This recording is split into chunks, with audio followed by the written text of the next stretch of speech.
ನಮಸ್ತೆ student. So ಇವತ್ತಿನ ವಿಡಿಯೋದಲ್ಲಿ ನಾನು 2 ಮಾರ್ಕ್ಸ್ ಆಡಿಟಿಂಗ್ ರಿಲೇಟೆಡ್ ನ ಡಿಸ್ಕಸ್ ಮಾಡ್ತೀನಿ. ನೆಕ್ಸ್ಟ್ ಯಾವ್ದಾವ್ದು ಇಂಪಾರ್ಟೆಂಟ್ ಟಾಪಿಕ್ ಆಗಿರುತ್ತೆ ಅದನ್ನ ನೆಕ್ಸ್ಟ್ ಡಿಸ್ಕಸ್ ಮಾಡೋಣ. 2 marks very important, all the question papers put together.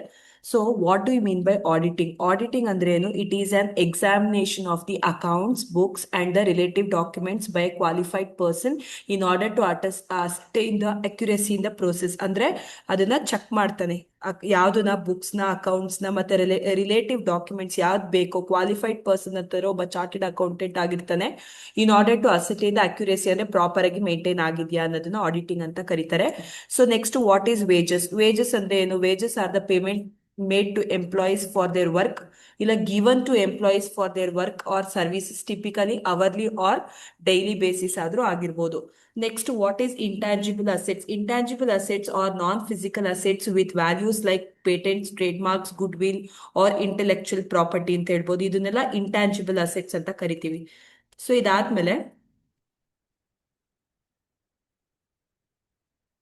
Next, when can auditor get extra remuneration? ಯಾವಾಗ ಅವ್ರಿಗೆ ಎಕ್ಸ್ಟ್ರಾ ರೆಮ್ಯುನರೇಷನ್ ಸಿಗುತ್ತೆ? When auditor does any beyond his duties, any work beyond his duties, ಅಂದ್ರೆ any work beyond his duties or statutory duties ಅಂತ ಹೇಳ್ಬೋದು. ಅಂದ್ರೆ ಅವ್ನ್ ಕೊಟ್ಟಿರೋಂಥ ಕೆಲ್ಸಕ್ಕಿಂತ extra work ಮಾಡಿದಾಗ, ಇಲ್ಲ statutory rules and regulation correct ಆಗಿ ಫಾಲೋ ಮಾಡಿ ಎಕ್ಸ್ಟ್ರಾ ವರ್ಕ್ ಮಾಡಿದಾಗ ಅವನಿಗೆ ಎಕ್ಸ್ಟ್ರಾ ರೆಮ್ಯುನರೇಷನ್ ಸಿಗುತ್ತೆ. So what is qualified audit report? Next question. This means the financial statements are mostly accurate, but there is a specific issue that the auditor thinks is important to mention. ಅಂದ್ರೆ qualified audit report ಅಂತಂದ್ರೆ accurate ಆಗಿರುತ್ತೆ, ಅಂದ್ರೆ specific ಆಗಿ auditor ಅದನ್ನ ಯಾವ್ದು important ಅನ್ನೋದನ್ನ mention ಮಾಡಿರ್ತಾನೆ. So ಅದನ್ನ ಕ್ವಾಲಿಫೈಡ್ ಆಡಿಟ್ ರಿಪೋರ್ಟ್ ಅಂತ ಕರೀತಾರೆ. What is an error of omission? It means not recording the transaction accurately. It is known as error of omission. Error of omission ಅಂತಂದ್ರೆ transaction proper ಆಗಿ record ಮಾಡಿರಲ್ಲ. So what is audit note book? Audit note book ಅಂದ್ರೆ it refers to a physical or digital document use by auditors to record their observation. ಅಂದ್ರೆ ಅವರು ಏನೆಲ್ಲ auditing ಮಾಡೋ ಟೈಮಲ್ಲಿ ಏನೆಲ್ಲ ಅಬ್ಸರ್ವ್ ಮಾಡಿದ್ರು ಅಂತ ರೆಕಾರ್ಡ್ ಮಾಡ್ಕೊಂತಿರ್ತಾರೆ. ಫಿಸಿಕಲ್ ಆದ್ರೂ ಆಗಿರ್ಬೋದು, ಡಿಜಿಟಲೈಸ್ ಆದ್ರೂ ಆಗಿರ್ಬೋದು, ಅದನ್ನ ಆಡಿಟ್ ನೋಟ್ ಬುಕ್ ಅಂತ ಕರೀತಾರೆ. So what are floating assets? Floating assets are current assets that change regularly like inventory, data, cash, etc. ಅಂದ್ರೆ ಫ್ಲೋಟಿಂಗ್ ಅಸೆಟ್ಸ್ ಅಂದ್ರೂ ಒಂದೇ, ಕರೆಂಟ್ ಅಸೆಟ್ಸ್ ಅಂದ್ರೂ ಒಂದೇ ಇರಲ್ಲ, ಚೇಂಜ್ ಆಗ್ತಾ ಇರುತ್ತೆ. ಎಕ್ಸಾಂಪಲ್ ಇನ್ವೆಂಟ್ರಿ, ಡೇಟಾಸ್, ಕ್ಯಾಶ್ ಅಂತ ಹೇಳ್ಬೋದು. Next, who is an auditor? Auditor is an independent professional who receives a company's financial statement to ensure they are accurate and compile with laws. ಅಂದ್ರೆ independent professional ಆಗಿರ್ತಾನೆ, ಅವ್ನು financial statement ನ check ಮಾಡ್ತಾನೆ, proper ಆಗಿ check ಮಾಡ್ತಾನೆ. Check ಮಾಡಿ rules regulation follow ಮಾಡ್ತಾ ಇದ್ದಾನೆ ಅಂತ ನೋಡೋನ್ನ ಆಡಿಟರ್ ಅಂತ ಕರೀತಾರೆ. So what is audit planning? Audit planning involves preparing a strategy and plan for an effective audit before the course of implementation. ಅಂದ್ರೆ ಮುಂಚೆನೆ ಪ್ಲಾನ್ ಮಾಡ್ಕೊಂಡಿರ್ತಾರೆ, ಹೀಗೀಗ್ ಮಾಡ್ಬೇಕು ಲೈಕ್ ಇಂಥ ಆರ್ಗನೈಸೇಷನ್ ಅಂತ. Preparing a strategy and plan for effective audit is known as what? Audit planning. So what is internal check? That the one person work or duties are always cross-checked or reviewed by other person internally. ಅಂದ್ರೆ ಮಾಡಿರುವಂತ ಕೆಲ್ಸನ proper ಆಗಿ ಮಾಡಿದಾನೋ ಇಲ್ವೋ ಅಂತ ಅಂದ್ಬಿಟ್ಟು cross check ಇಲ್ಲ review ಇನ್ನೊಬ್ಬ person ಮಾಡೋಂಥದ್ದನ್ನ ಇಂಟರ್ನಲ್ ಚೆಕ್ ಅಂತ ಕರೀತಾರೆ. Mention 2 types of audit report: qualified audit report, unqualified audit report ಅಂತ ಎರಡು ಬರಿಬಹುದು. What is verification? Verification it is the process of confirming the existence, accuracy, ownership of assets or liabilities in financial statement. Verify ಅಂತಾರೆ check ಮಾಡೋದು, confirm ಮಾಡ್ಕೊಳೋದು, ಅದು ಇದೆಯಾ, ಆ company ಇದೆಯೋ, ಅಕ್ಯುರೇಟ್ ಆಗಿದೆಯಾ, ಓನರ್ಶಿಪ್ ಅಸೆಟ್ ಎಷ್ಟು, ಲಯಬಿಲಿಟೀಸ್ ಎಷ್ಟು, ಇಲ್ಲ ಫಿನಾನ್ಷಿಯಲ್ ಸ್ಟೇಟ್ಮೆಂಟ್ ಚೆಕ್ ಮಾಡುವಂತದನ್ನ ಲೈಕ್ ವೆರಿಫಿಕೇಶನ್ ಅಂತ ಕರಿತೀವಿ. Next, what is embezzlement of cash? Any misuse of cash done by the members or the higher authorities in a company or organization is known as embezzlement of cash ಅಂತ continue ಮಾಡ್ಬೇಕು ನೀವು. So any misuse ಮಾಡಿರ್ತಾರೆ cash, member ಇಲ್ಲ higher authorities company ಇಲ್ಲ organisation ಅಲ್ಲಿ, ಅದನ್ನ ಎಂಬೆಜ್ಮೆಂಟ್ of cash ಅಂತ ಕರೀತಾರೆ. Who can appoint the auditor of a company? Board of directors, CEO, chief executive officer, shareholders and comptroller, auditor general.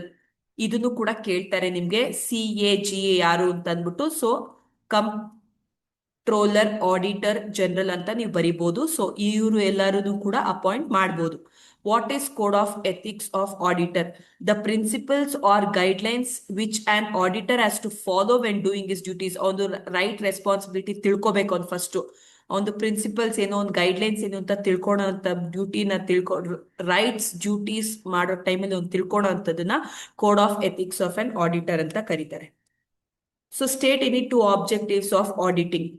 To express an opinion on financial statement, ಅಂದ್ರೆ financial statement ಹೇಗಿದೆ, ಏನ್ problem ಇದೆ ಅಂತ ಅವ್ನು express ಮಾಡ್ತಾನೆ. To certify the truth and fairness of the financial position proper ಆಗಿದೆಯಾ, truth and fairness ಅಂತಾರೆ ಈ ರಿಪೋರ್ಟ್ ಅಲ್ಲಿ ಕೊಡೋದೇ ಆಗಿರುತ್ತೆ.